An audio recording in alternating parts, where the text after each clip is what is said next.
Bonsoir et bienvenue à tous ceux qui regardent en direct et aussi en replay. Aujourd'hui, nous avons une très grande journée, super importante.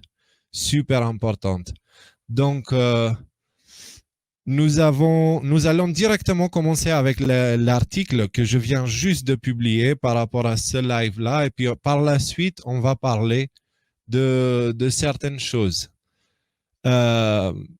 Du coup, l'article s'appelle « L'heure du réveil a sonné pour tous ». Tout en haut, vous trouverez le live comme d'habitude.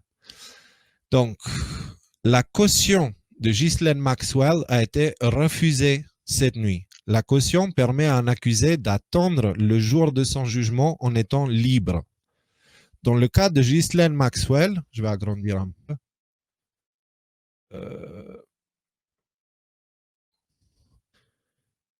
Dans le cas de Ghislaine Maxwell, le juge a précisé que la combinaison de la gravité des crimes, la durée potentielle de la sentence, la force du dossier de l'État à ce point, les connexions à l'étranger et les ressources financières conséquentes du défendant créent à la fois le motif et l'opportunité pour ce dernier de pouvoir s'échapper. Ghislaine Maxwell va rester en prison jusqu'à son jugement. Donc, on va regarder cette vidéo-là. Parce qu'en fait, c'est comme ça qu'arrivent les malentendus. Les gens, ils attendent, le public attend en général qu'il y ait quelque chose de majeur et que les médias en parlent, etc. Les gars, les médias, ils ne vont pas en parler. En tout cas, ils ne vont pas lui donner l'importance que ce sujet mérite. C'est une évidence, ils sont rangés du mauvais côté. D'accord? Donc là, cette petite information qui a été traduite grâce à Pangolin au dernier moment, il vient juste de le publier, nous allons voir que c'est présenté pas comme quelque chose d'incroyable en fait. Pourtant, si on se met du côté de l'image globale et de l'échiquier mondial, on comprend tout de suite l'importance de ce qui vient d'être dit. Donc, regardons la vidéo tous ensemble et on avance. Les risques sont tout simplement trop grands. Ce sont les mots du juge refusant ce soir la caution à Ghislaine Maxwell, ancienne petite amie et complice présumée du trafiquant sexuel Jeffrey Epstein. Madame Maxwell a plaidé non coupable à l'audience par liaison vidéo. Accusée, elle a aidé à recruter et manipuler des mineurs dès l'âge de 14 ans et elle passera l'année prochaine en prison en attendant son procès le 12 juillet 2021. Ses avocats avaient offert une caution allant jusqu'à 4 millions de livres et ont fait valoir que le coronavirus pourrait mettre sa vie en danger derrière les barreaux. Ce soir, le juge a déclaré qu'aucune combinaison ne pourrait raisonnablement assurer sa présence au tribunal si une caution était accordée. Notre correspondant américain David Grossman nous rejoint de Washington. David, était-ce attendu ?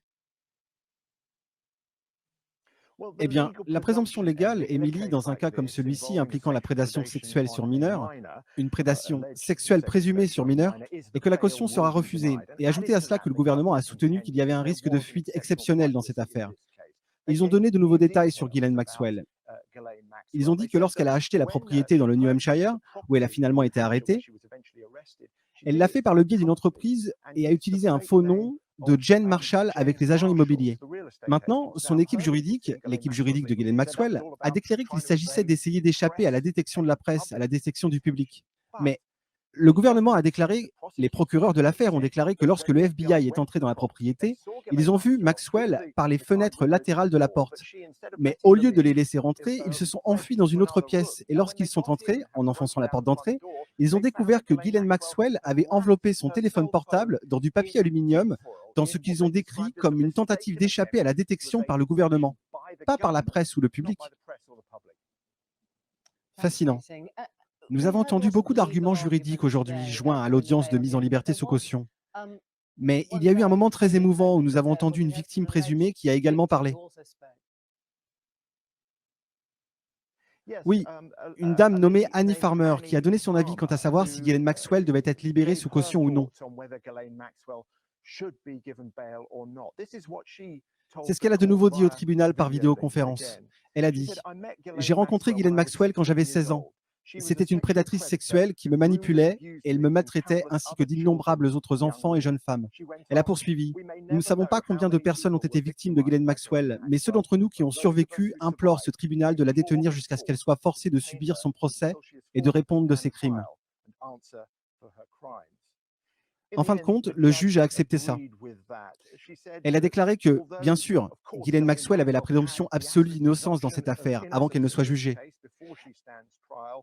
Elle a dit que la combinaison, c'est le juge Alison G. Nathan, elle a dit que la combinaison de la gravité des crimes, de la durée potentielle de la peine, de la solidité de l'affaire du gouvernement à ce stade, des connexions à l'étranger et les ressources financières substantielles des accusés, tout ceci crée à la fois le motif et la possibilité de fuir. Que se passe-t-il maintenant? Eh bien, les choses évolueront plutôt lentement.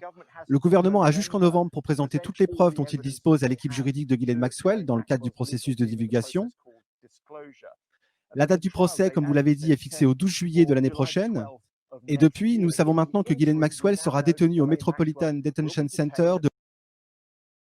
Allez voir la version complète sur la chaîne du fils de Pangolin. Et encore merci à lui pour cette traduction qui vient juste de publier, justement pour ce live. Ce qu'on vient d'entendre là, est-ce que vous avez compris ce qu'il vient de dire? On va réécouter le passage qui est réellement important. Pour présenter toutes les preuves dont il dispose, les choses évolueront plutôt lentement. Le gouvernement a jusqu'en novembre pour présenter toutes les preuves dont il dispose à l'équipe juridique de Ghislaine Maxwell dans le cadre du processus de divulgation.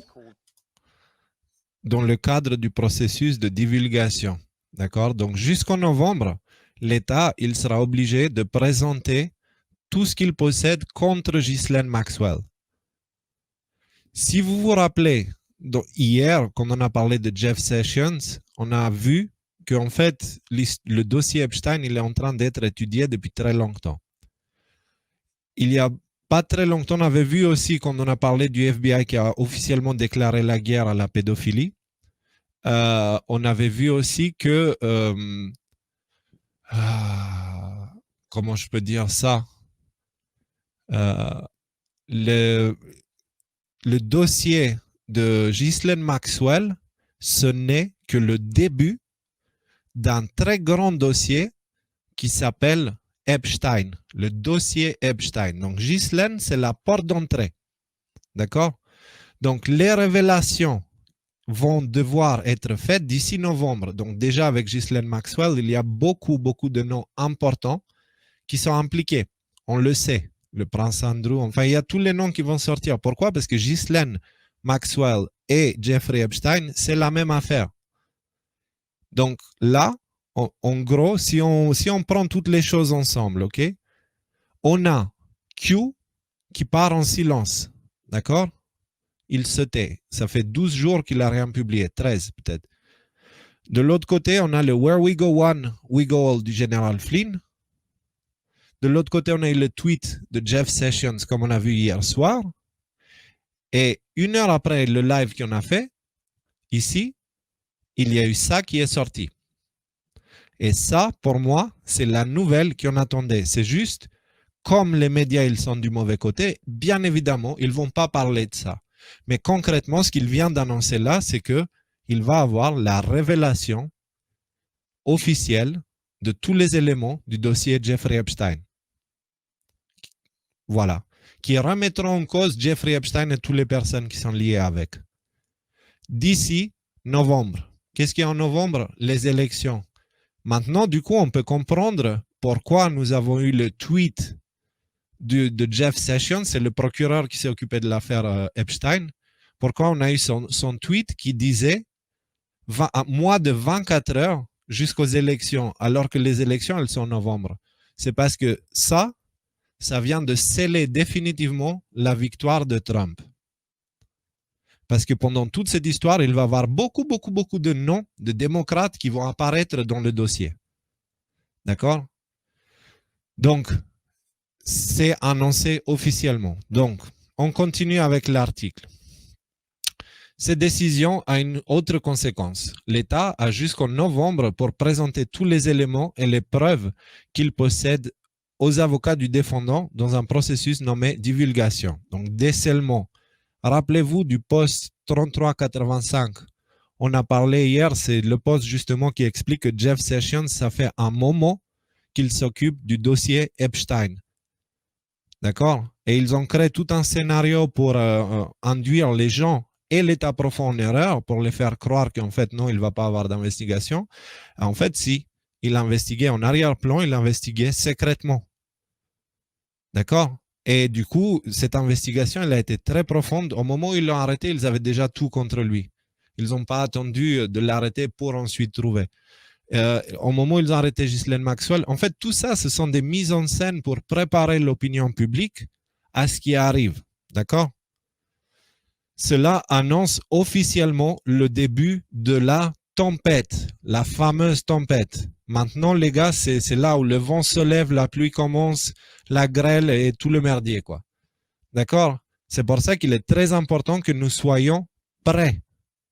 D'ailleurs, s'il vous plaît, cliquez sur like et partagez cette vidéo parce qu'il faut qu'un maximum de monde soit conscient de ce qui arrive.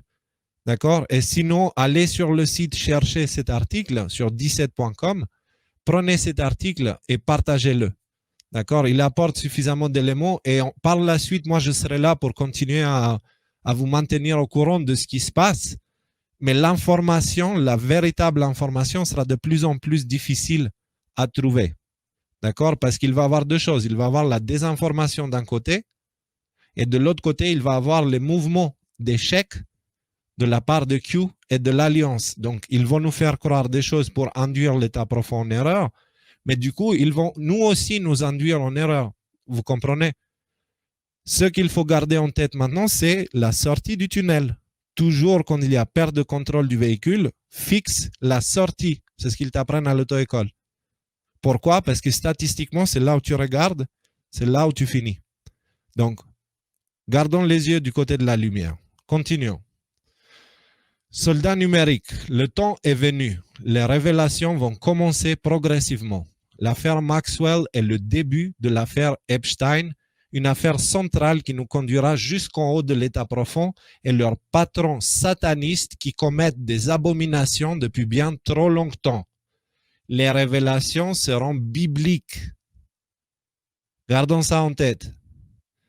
Dans les semaines, mois à venir, il est extrêmement important de ne pas oublier le jeu d'échecs.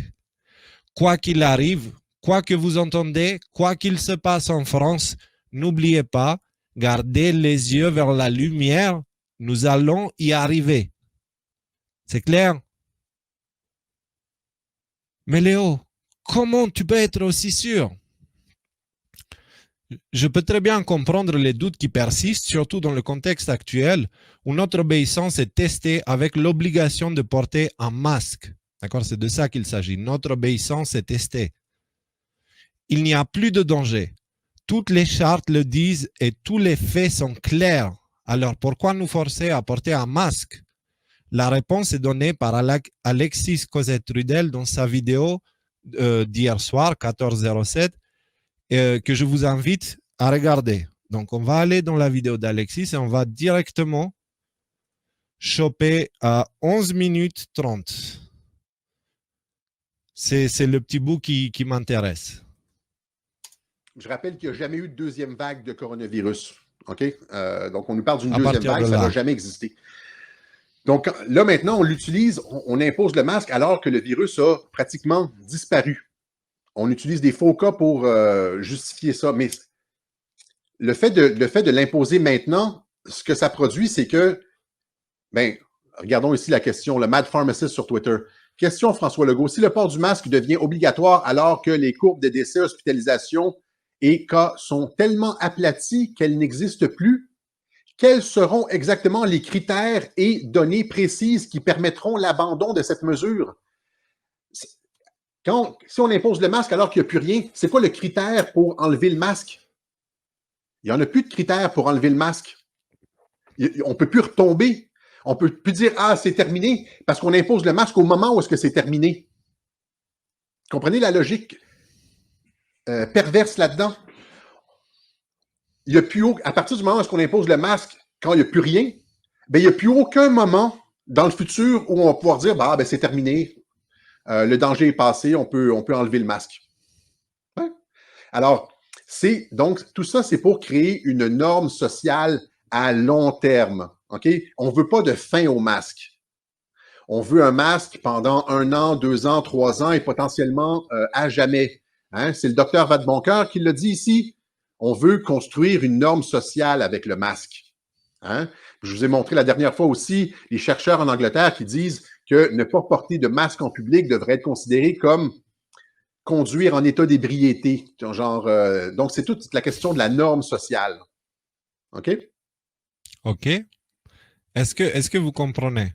Là, il s'agit vraiment...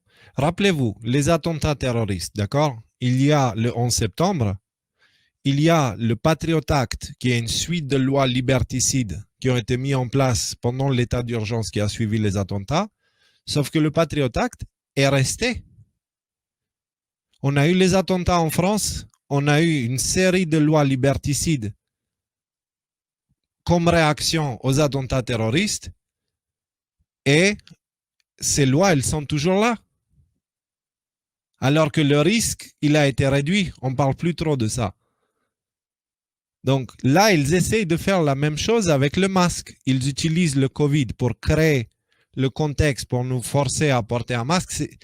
Et ensuite, ils testent en fait, ils nous testent. C'est-à-dire, si on arrive au point où on porte un masque, même quand tous les faits, tout ce qu'on voit dit que le virus, c'est fini, ça veut dire qu'on porte un masque parce qu'on nous le dit, pas parce que c'est nécessaire. Et c'est un acte de soumission.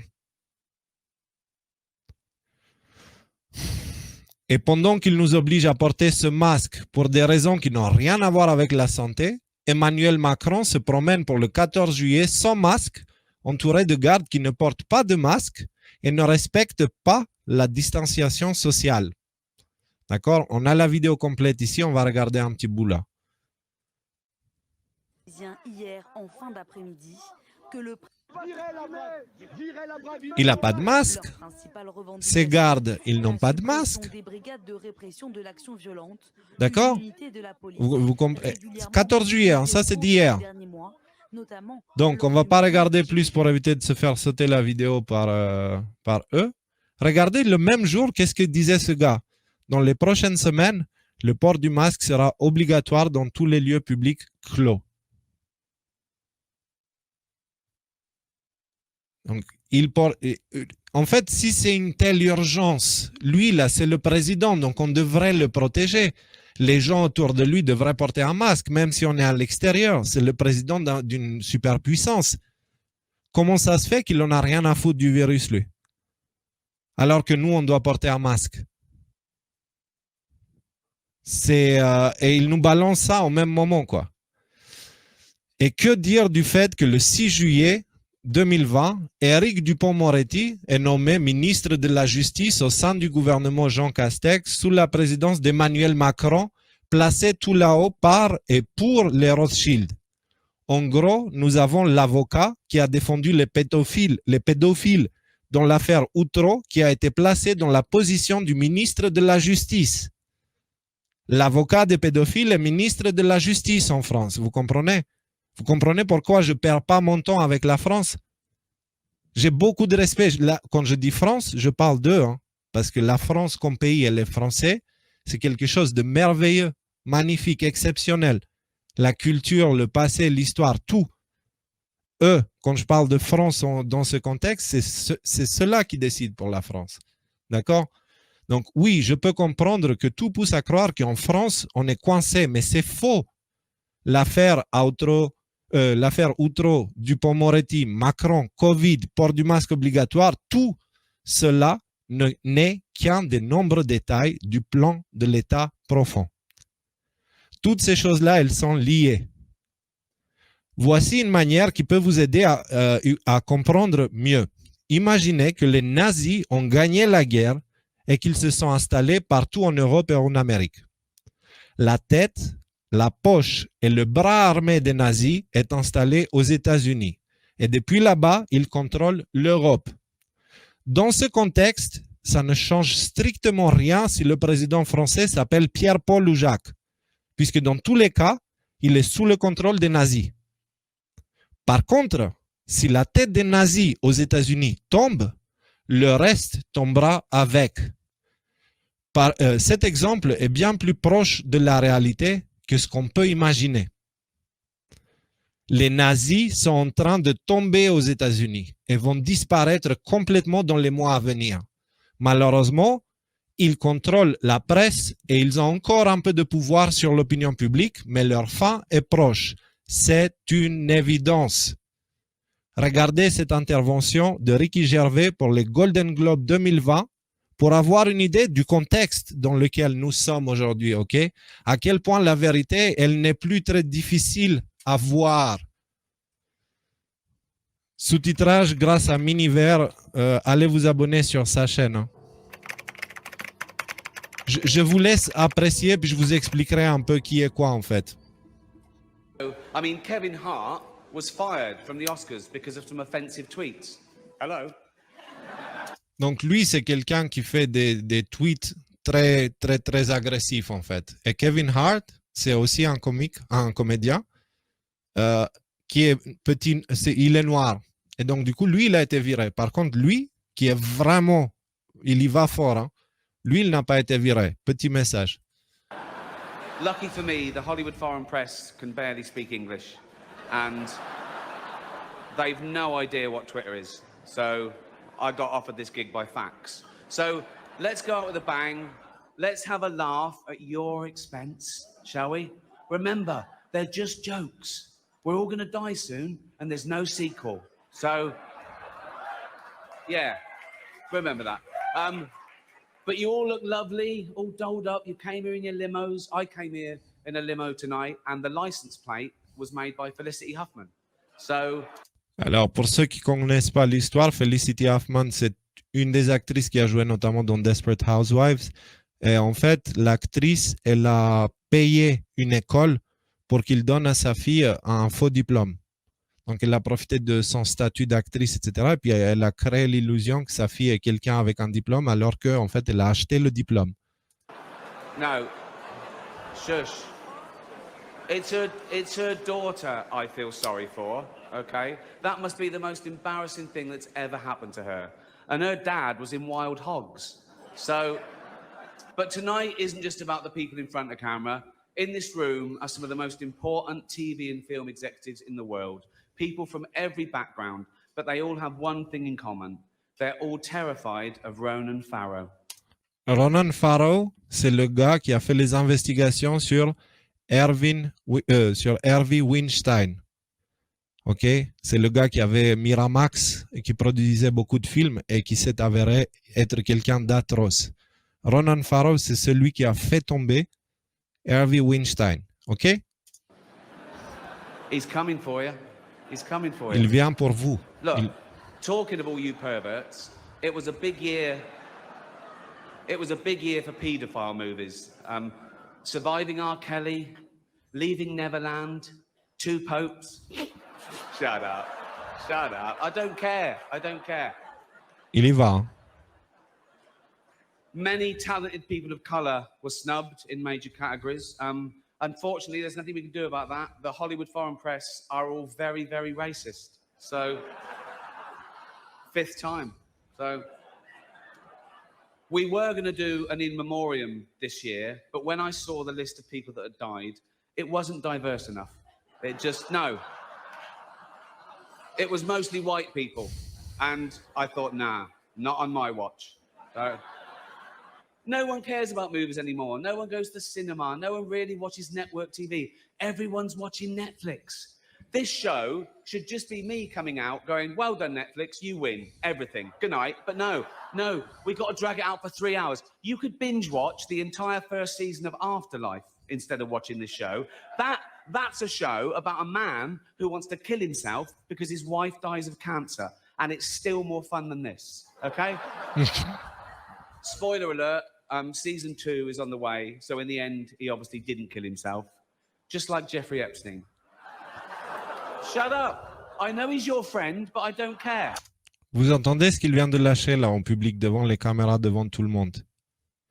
Que Jeffrey Epstein ne s'est pas suicidé, sous-entendant il s'est fait assassiner par les Clinton. Rien à voir avec Trump. Les Clinton, parce que c'est les Clinton qui sont en danger avec Epstein, avec l'affaire Epstein.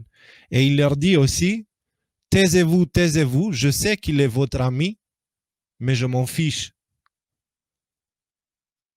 Il parle à tous les stars de Hollywood là. Hein. Il dit, je sais que vous êtes tous ses amis à Jeffrey Epstein, mais j'en ai rien à foutre. You had to make your own way here in your own plane, didn't you?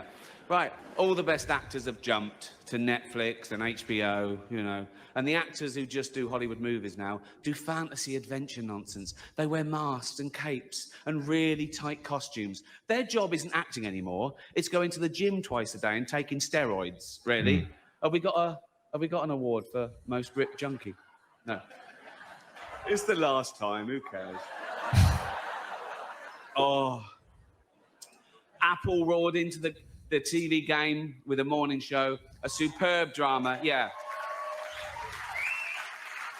A superb drama about the importance of dignity and doing the right thing, made by a company that runs sweatshops in China. So, well, you say you're woke, but the companies you work for, I mean, unbelievable. Apple, Amazon, Disney. If ISIS started a streaming service, you'd call your agent, wouldn't you? So, if you do win an award tonight, don't use it as a platform to make a political speech, right? You're in no position to lecture the public about anything. You know nothing about the real world. Most of you spent less time in school than Greta Thunberg. So, if you win, right, come up, accept your little award, thank your agent and your God, and fuck off, okay? So... C'est ça le truc, il faut qu'on arrête de suivre cette idée de on suit les stars, quoi. Knives Out has 3 ça, c'est drôle nominations aussi. tonight. Yeah. See what can happen if you don't dress people up as cats? It's that easy.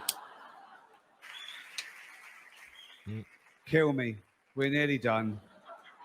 Jesus. 3, it's already... Right. Écoutez là. Last one. Come on, guys. Our next presenter starred in Netflix's Bird Box, a movie where people survive by acting like they don't see a thing. Sort of like working for Harvey Weinstein. Parce qu'en fait, Harvey Weinstein, c'était un violeur. Il était connu par tout le milieu public et les gens, ils disaient jamais rien parce que s'ils disaient quelque chose, c'était la fin de leur carrière. Et c'est ce qui a permis à ce gars-là d'être aussi atroce avec les femmes et des enfants à Hollywood pendant très longtemps. Et écoutez ce qu'il dit par la suite. You did it. I didn't. You did it. Shut the fuck up. C'est vous qui l'avez fait. Donc voilà, il dénonce. Les dénonciations, elles sont hardcore. Donc ce mec-là, il vient de nous parler de pédophilie. Il vient de nous parler du non-suicide de Jeffrey Epstein et du fait que tous les acteurs, ils voyageaient dans ces avions et ils allaient sur ces îles. Il vient de parler aussi de leur complicité, d'accord, via le silence, sur tous les crimes de Harvey Weinstein. Donc, il vient de balancer ça. Et maintenant, écoutons ce que Florence Foresti avait à dire pendant la cérémonie des Césars 2020. Alors, je sais que beaucoup pensent qu'elle parle de Polanski. Et les médias, ils ont tout fait pour faire en sorte à ce que le public perçoit ça comme une révolte de la part de Florence Foresti contre Polanski. Canal+ eux-mêmes, ils ont supprimé cette vidéo de leur chaîne. Donc, maintenant, on va regarder le petit bout ensemble et on va voir.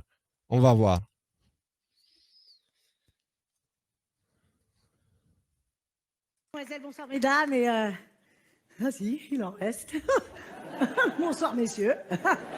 Peut-être qu'ils ont un bracelet électronique. Bon. Peut-être qu'ils ont un bracelet électronique. Ça vous rappelle quelque chose, ça? Mais écoutez, bienvenue, hein, bienvenue à la dernière, Lapsus, à la dernière. De la même manière que Ricky Gervais, il disait tout à l'heure que c'est les derniers Golden Globe. Là, elle dit que c'est les derniers César. Sous-entendu, mais c'est un lapsus volontaire. On réécoute. Écoutez, bienvenue, hein, bienvenue à la dernière, à la 45e. Voilà. Je fourche tout ça. C'est un problème. À la 45e cérémonie des Césars, je suis très heureuse d'être là. Enfin, très heureuse. Non, c'est pas le mot qui prédomine. Ah, c'est pas le sentiment premier, hein, heureuse. Non, je suis, on va dire, je suis très... je suis très... Je suis très courageuse d'être là. Parce que, dis donc,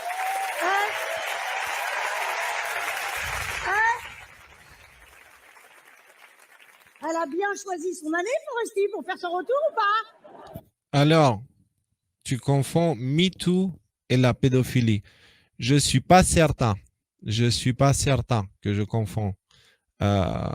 Regardons la suite et remettons tout ça dans le contexte parce que justement les médias, ils voulaient que les gens perçoivent qu'elle parlait de ce phénomène-là en fait, c'est-à-dire des agressions contre les femmes et tout ça, tout ça. Écoutez, écoutez, et puis on va regarder même un petit bout en bonus si vous me croyez pas. Ah bah ça s'appelle le pif, hein. Elle s'est dit 2020 c'est pour moi, bien sûr. Oui, non, parce que moi j'ai accepté il y a très longtemps, c'était bien avant la tempête. Alors au début je voulais pas. Elle parle quoi du coup? Tu vois? MeToo, pédophilie, pourquoi elle parle de tempête? Vous comprenez? La tempête, de quoi on vient de parler dans l'article jusqu'à là? De tempête. Et elle vient, je le remets. La tempête. Alors au début je voulais pas, putain, j'aurais dû rester Je là-dessus, remets je le savais. Ça dans le s'appelle pif, contexte. hein. Elle s'est dit 2020 c'est pour moi, bien sûr. Oui, non, parce que moi j'ai accepté il y a très longtemps, c'était bien avant la tempête. Alors au début je voulais pas, putain, D'accord. j'aurais dû rester là-dessus, je le savais, je le sentais pas. Enfin, c'est-à-dire j'ai dit non, écoutez, vous êtes gentil, mais je ne refais jamais 2 fois la même chose. Je l'ai déjà fait, c'est une question de principe. Moi, non. Ils ont insisté, j'ai dit non, hors de question. Ils ont dit il y aura Vincent Cassel dans la salle. J'ai dit oui, il faut absolument que je le fasse. Qui d'autre? Évidemment, donc voilà pourquoi je suis là. Alors bizarrement cette année, contrairement à il y a 4 ans, j'ai reçu beaucoup de messages de soutien. Énormément d'encouragement de la part des gens du métier, c'est très gentil. Beaucoup de textos, des gens que je connais à peine. Bonne chance, bon courage, on est avec toi. Enfin, on sera pas dans la salle, mais on est avec toi en pensée. Perds pas espoir, tu vas t'en sortir. Je me suis passé un petit IRM parce que ah non, mais j'ai eu l'impression d'avoir le cancer, franchement. Mais tous les marqueurs étaient au rouge. Je veux dire, on m'a refusé un crédit à la banque. Ça a pris des proportions, cette histoire. Mes proches se sont inquiétés pour moi. J'ai commencé à recevoir des fleurs pour la cérémonie, des chocolats. Je veux dire, il y a même une cagnotte litchi qui s'est ouverte, il paraît. Si, en soutien, 112 € on a collecté déjà. Foresti en vie, Foresti, ça s'appelle, si vous voulez participer. Et puis alors, même dans la rue, les gens m'arrêtaient. Les gens que je connaissais pas, ça se voyait, apparemment. On avance, on va à 3 minutes 25. J'ai compris à l'approche de la cérémonie, là, ces derniers mois, j'ai vécu comme une expérience de fin de vie par anticipation. Non, mais c'est pas désagréable, franchement, En fait, j'ai l'impression, parce que je connais pas bien toutes les personnes qui fait partie, qui fait pas partie, j'ai l'impression que Florence Foresti fait partie de cela. Et du coup, dans ce discours, elle dit exactement la même chose que Ricky Gervais. Et elle y va plus fort, elle. Elle y va plus fort. Elle est en train de lancer des signaux d'alerte super importants. Alors, vous vous dites, oui, c'est le mouvement MeToo où il parle de Polanski, il parle de ça. Alors, rappelez-vous, état profond, rappelez-vous les satanistes, rappelez-vous de toutes ces choses-là. Pour préparer cette Et cérémonie, regardons j'ai été cette amenée à vidéo. rencontrer beaucoup d'acteurs et d'actrices. Et c'est vrai que j'ai été souvent frappée par le décalage qu'il y a entre l'image publique. Blablabla. Et en fait, ils font une petite mise en scène avec Isabelle Adjani. Oui. Et en fait, c'est une mise en scène, ok, Florence Foresti qui va impressionner. Elle va impressionner pour la rencontrer. Elle s'attend à ce que ce soit quelqu'un de très exceptionnel ou je sais pas quoi. Et puis en fait, c'est une personne qui a des problèmes comme tout le monde. Et Adjani, elle a l'air un peu agitée, occupée. Donc, elle n'a pas trop le temps pour Florence Foresti. Si vous avez, hein. Tu me tutoies, hein, je préfère. Bon, alors dis-moi, qu'est-ce que tu voulais me proposer? Oui, alors en fait, je voulais vous parler de la cérémonie des Césars. Mais merde! Ah! Il n'y a plus de dosette.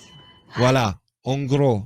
Et on arrive au moment où, en fait, Isabelle Adjani, elle est en train de prétendre qu'elle est trop occupée pour faire partir Floresti. Je sais compter, monsieur. Oui, bon, moi je veux bien. J'avance. Voilà. Merci. Voilà, et du coup, elle sent qu'elle gêne, elle s'en va. Regardez maintenant, expliquez-moi la raison pourquoi une telle chose est nécessaire. Regardez la suite.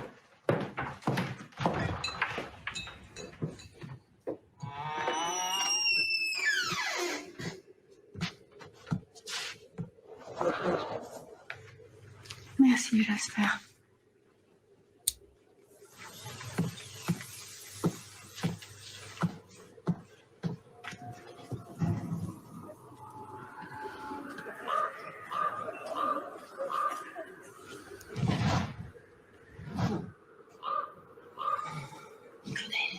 suis mais la trahison, c'est le nez dans votre bouche. Vous m'avez menti. Je suis pas du mais devenez fou. Vous allez arrêter de crier. Vous allez vous calmer. Elle est partie. Marco. Mais tu arrêtes. Camille, c'est la camisole, hein? Attention. Je vous dis qu'elle est partie. Voilà. Elle est là.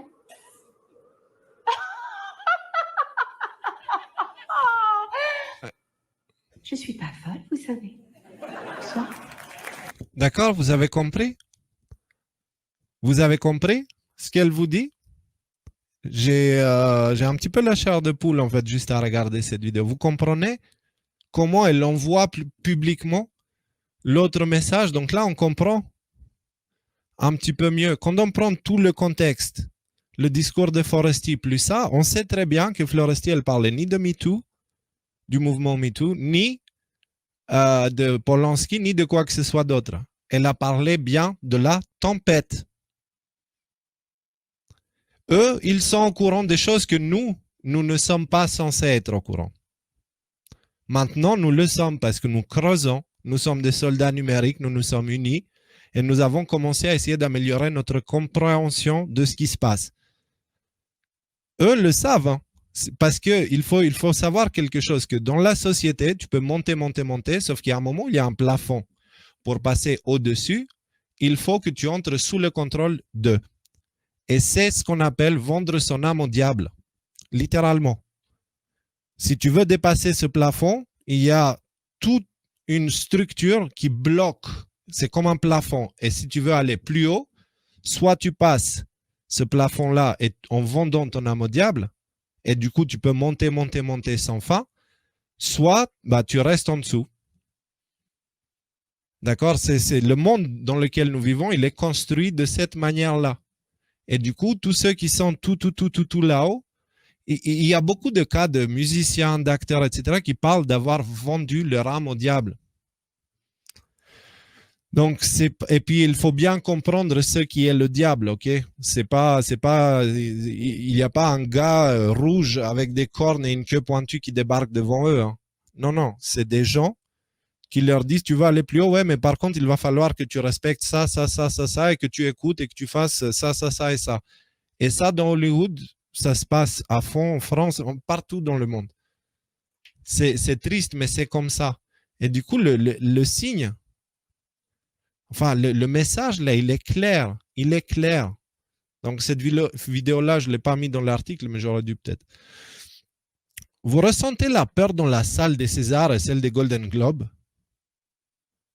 Parce que quand vous voyez les acteurs, ils réagissent en mode « Oh, wow, ils sont gênés, ils ont un peu peur. Parce qu'ils savent ce qui les attend. Et ils savent que c'est inévitable. C'est pour ça, rassurez-vous, quoi qu'il arrive, ça va aller. Encore une fois, le problème, ce n'est pas le combat actuellement, est-ce qu'on a gagné ou pas, c'est comment on fait pour dévoiler ça au public sans les fracasser, parce que la vérité qui va être dévoilée, elle n'est pas facile à digérer. D'accord? On en est là, on n'est plus au point d'où on cherche. S'ils n'avaient pas gagné la guerre, il n'y aurait jamais eu les révélations. Jamais. Une vérité atroce va voir le jour très bientôt.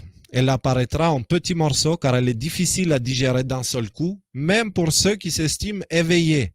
Le réseau satanique mondial qui nous emprisonne depuis très longtemps est en train de tomber. Encore une fois, cette vérité n'aurait jamais vu le jour si la guerre n'était pas déjà gagnée. Gardez toujours ça en tête.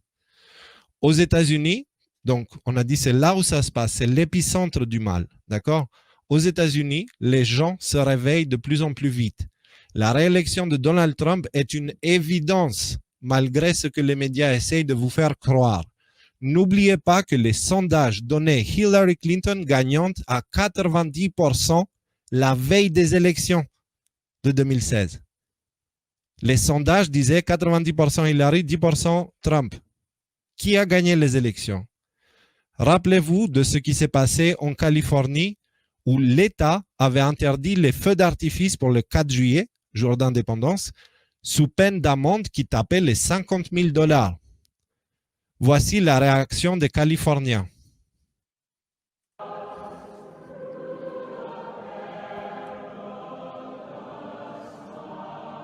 il y a eu un record qui a été battu en termes de feux d'artifice dans un contexte où l'État l'a rendu illégal avec une amende de 50 000 €. Ça, c'est les gens. Est-ce qu'ils dorment, les gens là-bas, vous pensez?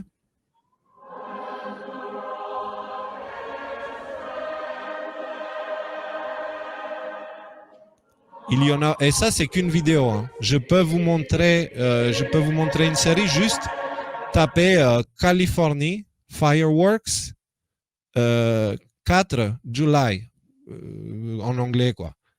Et vous verrez plein de vidéos. Voici un autre exemple qui montre que les Américains sont en train de faire leur choix. Ce qui s'est passé avec Goya est simplement génial. Les gens sont carrément en train de troller l'État profond. Donc, la vidéo de ce petit bout, c'est ce qu'on est en train de tourner maintenant. Donc, Goya, c'est quoi l'affaire Goya? Donc, Goya, c'est une compagnie qui produit des produits, de la nourriture, quoi, des boîtes, des sauces, des trucs comme ça. Et c'est une compagnie qui est tenue par un hispanique, d'accord, un portoricain, je pense. Et le président de la compagnie, il est allé à côté de Trump, ok, pour dire je me sens béni d'avoir un leader comme Trump. D'accord? Mais qu'est-ce qui s'est passé par la suite? Ben, en fait, les opposés, donc l'État profond, pour salir l'image de Trump et dire « Ah, Trump c'est un raciste et tout », du coup, le gars qui soutient Trump est un raciste aussi. Ils ont commencé à dire « Il faut boycotter les produits de Goya ». D'accord? Les mêmes Américains qui parlent, enfin les mêmes démocrates qui parlent d'immigration, il faut respecter, machin, blablabla, ils prennent la plus grande compagnie d'un hispanique, ok? Et ils disent il faut la boycotter. Et sa compagnie à lui nourrit des milliers d'hispaniques. D'accord? Donc ceux qui sont censés être défendus par les démocrates. Et du coup, les démocrates, pour décrédibiliser Trump, ils ont voulu décrédibiliser cette personne-là, le président de la compagnie Goya. Résultat des courses, ce boycott, alors je vais vous montrer, 6,47. Ce boycott, il a eu pour résultat, enfin, les démocrates ont demandé le boycott. Qu'est-ce qui s'est passé? Le jour même, les vitrines qui avaient les produits Goya se sont vidées. Elles se sont vidées. Donc, l'État profond voulait qu'on attaque ce mec-là, et les Américains, pour montrer leur soutien, ils sont allés, ils ont vidé tous les rayons. Donc, à 7 minutes 03, on va voir les autres photos. Hop, 7 minutes 03. Donc, ils ont commencé, pas seulement ils ont vidé, mais ils ont commencé à faire des photos avec des petits messages, et ils ont publié ça dans les réseaux sociaux. 7 minutes 8. On y est. Donc, on retourne. Et là, il y a carrément des missions caritatives, d'accord, qui ont commencé à acheter et à demander aux gens d'acheter des produits Goya pour les distribuer à ceux qui n'ont pas assez pour manger. Donc, ils ont pris l'attaque des démocrates qui cherchaient à décrédibiliser Trump et ils l'ont tourné complètement contre. Et donc, maintenant, les vitrines sont vides. Donc déjà, Goya, maintenant, elle se trouve gagnante parce qu'elle va devoir, elle a augmenté complètement ses ventes, genre elle a explosé, quoi. Eux, ils voulaient détruire la compagnie, les Américains, ils lui ont donné une nouvelle naissance. Et ils ont commencé à dire, moi, je vais consommer plus que des produits Goya, juste pour faire chier ceux qui essayent de me dire ce que je dois penser. D'accord? Ils ont choisi. C'est comme si en France, ils nous disaient de porter les masques, d'accord? Et que tout le monde, d'un coup, se mettait à aller exprès dans des endroits fermés sans des masques, juste pour les troller. Je ne dis pas qu'est-ce qu'il faut qu'on fasse, je dis c'est ce qui se passe aux États-Unis en ce moment-là. Les gens, ils sont en train de faire l'exact contraire de ce qu'on leur dit. Le problème en France, c'est que nous, notre gouvernement, il n'est pas du bon côté. Là-bas, il est du bon côté. Donc, les gens, ils ont le soutien du gouvernement. Vous voyez, donc il faut faire attention à ce qu'on fait en France. Trump bat des records dans ses meetings alors que Biden, le candidat opposé à Trump, n'arrive même pas à remplir une petite chambre. Donc ça, c'est un fait.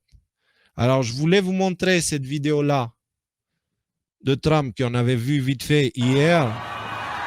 Mais il y a quelqu'un qui me dit que c'était une vidéo de 2017. Donc, bon. Peut-être c'est une vidéo de 2017, je ne sais pas, peut-être. Du coup, on va mettre ça entre parenthèses et il faudra la checker. Mais dans tous les cas, Trump, il est loin devant. Et bien sûr, les sondages, ils disent le contraire. Mais qui contrôle les sondages? Et à quoi servent les sondages? Est-ce que les sondages sont là pour voir ce qu'on pense ou pour nous dire ce qu'on doit penser? Vous comprenez? La veille de l'élection de Trump, les sondages donnaient Hillary gagnante 90%. Voilà. Donc, tout est en place. L'absence de Q, le Where we go one, we go all du général Flynn, le tweet de Jeff Sessions de ce 14 juillet, la garde nationale activée. Rappelez-vous, avec les Black Lives Matter, Trump a réussi à mettre la garde nationale partout aux États-Unis pour être prête au cas où, pour protéger les citoyens au cas où il y a un sale mouvement de l'État profond. D'accord? Et ça, c'était annoncé en 2018. Ça a été mis en place. C'était le dernier signal qu'on attendait, en fait. La garde nationale, donc, elle est activée. Le contexte légal, il est là aussi. On vient de le voir avec l'annonce qui a été faite hier soir. Donc, Ghislaine Maxwell, qui doit rester en prison jusqu'à son jugement et que l'État a jusqu'en novembre pour présenter les faits. Donc, ils sont obligés de les présenter et ils vont les rendre publics. Je ne m'inquiète pas pour ça. Tout est en place et l'heure est venue. Dans les semaines et mois à venir, la réalité va devenir de plus en plus imprévisible et difficile à comprendre. Pendant cette période, voici ce qu'il faut toujours garder en tête. La sortie du tunnel est devant. Derrière, il n'y a que l'obscurité. Nous sommes en guerre d'information. Les médias de masse vont propager la propagande puissance max. La désinformation domine, y compris au sein des médias alternatifs. Les médias sociaux ont des soldats numériques qui servent l'ennemi. Les commentaires seront infiltrés également, ici y compris. Il y a un mois de ça, il y avait 500 personnes ici. Là, on est à 4200.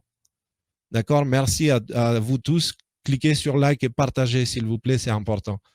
Donc, on grandit. D'accord?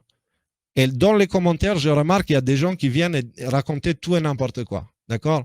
Rappelez-vous, les commentaires, c'est un piège. C'est possiblement un piège.